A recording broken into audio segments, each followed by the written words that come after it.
الحمدللہ رب العالمین والعاقبۃ للمتقین والصلاة والسلام علی اشرف الانبیاء والمرسلین خاتم النبیین وعلی آلہ الطیبین الطاہرین واصحابہ الاکرمین الافضلین۔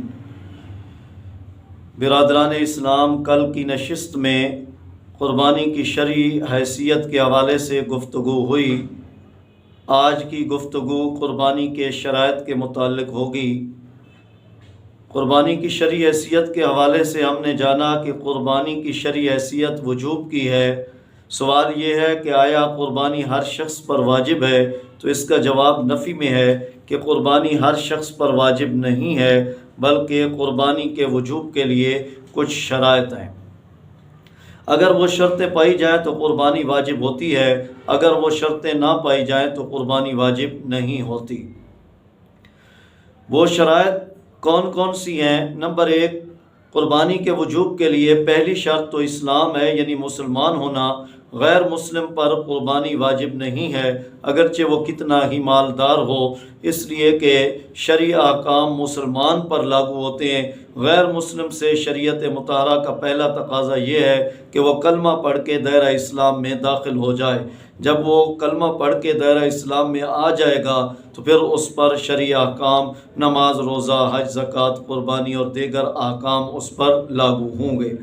اسی طرح دوسری شرط قربانی کے وجوب کے لیے آزاد ہونا ہے۔ غلام پر قربانی واجب نہیں، اس لیے کہ وہ خود مملوک ہوتا ہے، کسی چیز کا مالک نہیں ہوتا، اور قربانی ایک مالی عبادت ہے جو غلام کے لیے مناسب نہیں ہے۔ اسی طرح تیسری شرط قربانی کے وجوب کے لیے مقیم ہے کہ جو آدمی حالت سفر میں ہو، شرعی مسافر ہو، اس پر قربانی واجب نہیں ہے۔ اب آگے عام ہے کہ وہ مقیم اپنے وطن اصلی میں ہو یا کسی دوسری جگہ پر 15 دن یا اس سے زائد رہنے کی نیت سے وہ رہ رہا ہو، وطن اقامت میں مقیم ہو یا وطن اصلی میں مقیم ہو، اس پر قربانی واجب ہوتی ہے۔ مسافر پر قربانی واجب نہیں۔ اس حوالے سے عام طور پر سوال کیا جاتا ہے کہ حاجی لوگ حالت سفر میں ہوتے ہیں، وہ تو قربانیاں کرتے ہیں، تو اس کا جواب یہ ہے کہ وہ جو میدان مینا میں قربانی کرتے ہیں، عام طور پر وہ دم تمتع اور دم قران ہوتا ہے۔ یہ تمتع حج کی ایک قسم ہے اور قران بھی حج کی ایک قسم ہے۔ ان دو قسموں سے حج کرنے والے پر قربانی دینا واجب ہوتا ہے، وہ حج کے واجبات میں شامل ہے، وہ عید الاضحیٰ کی قربانی نہیں ہے۔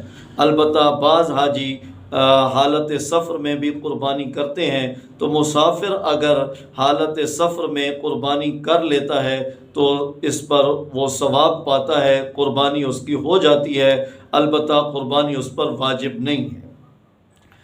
اسی طرح قربانی کے وجوب کی چوتھی شرط ہے مالک نصاب ہونا، اور شریعت مطہرہ کی اصطلاح میں مالک نصاب اس کو کہا جاتا ہے خلاصتاً کہ جس کے پاس 52.5 تولے چاندی یا اس کی مالیت کے برابر ضرورت اصلیہ سے زائد سرمایہ موجود ہو، خواہ وہ سونے چاندی کے زیورات کی صورت میں موجود ہو، وہ سامان تجارت کی صورت میں موجود ہو، وہ جو ہے یعنی پلاٹ کی صورت میں موجود ہو، وہ زائد سواری سے زائد جو ہے ضرورت اصلیہ میں ایک سواری آتی ہے، تو ایک سواری سے زائد اگر اس کے پاس گاڑیاں موجود ہیں تو اس صورت میں موجود ہو۔ الغرض ضرورت اصلیہ سے زائد اگر 52.5 تولے چاندی یا اس کی مالیت کے برابر موجود ہے تو اس پر قربانی واجب ہے۔ فی زمانہ 52.5 تولے چاندی کی قیمت کوئی زیادہ نہیں ہے۔ آج یعنی 24 جون 2022 کو فی تولہ چاندی کی قیمت 1656 روپے ہے، تو اس لحاظ سے 86,940 روپے بنتے ہیں، یعنی لگ بھگ کوئی 87,000 یہ نصاب ہے۔ تو جس کے پاس 87,000 کی مالیت موجود ہوتی ہے اس پر قربانی واجب ہے۔ تو خاتون خانہ کے پاس اگر الگ سے زیورات اس کی ملکیت میں موجود ہیں تو اس پر الگ قربانی واجب ہوگی۔ اسی طرح یہ شرائط جو 4 بیان کی گئی ہیں یہ علماء احناف کے اتفاق سے ہیں۔ 2 شرطیں اور ہیں، عاقل اور بالغ ہونا۔ امام محمد رحمۃ اللہ علیہ اور امام ظفر رحمۃ اللہ تعالی علیہ کی قول کی روشنی میں یہ ہے کہ قربانی کے وجوب کے لیے عاقل بالغ ہونا بھی شرط ہے۔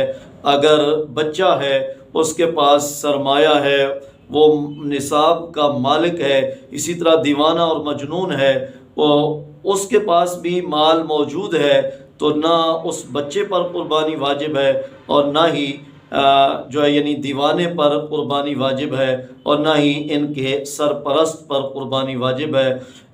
علامہ کاسانی نے بدائع الصنائع کی جلد نمبر 5 صفحہ نمبر 64 پر اختلافی اقوال ذکر کرتے ہوئے علماء احناف کا مفتب قول یہی بیان کیا ہے کہ بالغ ہونا اور عاقل ہونا بھی قربانی کے وجوب کے لیے شرط ہے، لہٰذا بچے پر قربانی واجب نہیں، نہ خود اس بچے پر نہ ہی اس کے سرپرست پر، اسی طرح جو ہے یعنی دیوانے پر اور نہ ہی دیوانے کے مال پر، یعنی اس کا سرپرست اس کے مال سے بھی نہیں کرے گا، یعنی واجب نہیں ہے۔